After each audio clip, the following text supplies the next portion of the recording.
What's going on, y'all? Welcome to our second to last week of the gathering.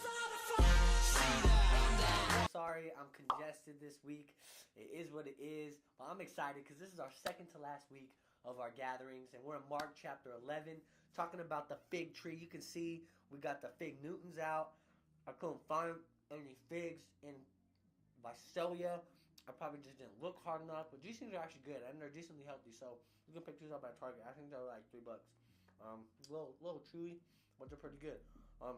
Mark chapter 11, we see the fig tree. I'm gonna show you a picture of what this might look like. We got a tree here. I'm telling y'all, these are good. Oh, you see that? That's what happens when you leave blasted. That's what happens when you leave your iPad at service at the Twins and Elizabeth, and all y'all be messing with me.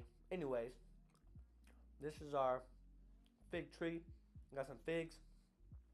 This might be more accurate to what the fig tree that Jesus was talking about looked like.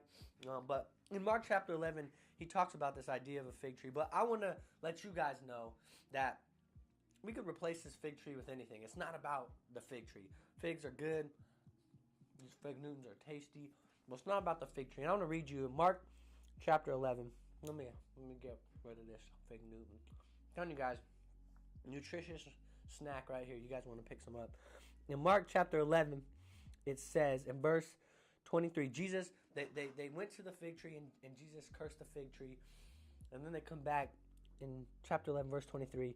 The disciples are like, whoa, look at the fig tree. Look what happened to it. You guys can read it in your groups.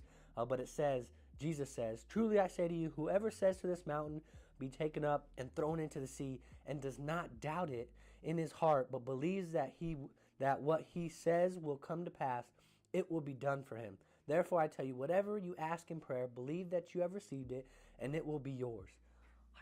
That's crazy, y'all. We think all the time, this is too big for God to do, or this is too insignificant for God to make happen. But all this stems on this one idea that we talk about all the time, but we just blow right past it, and it's called faith.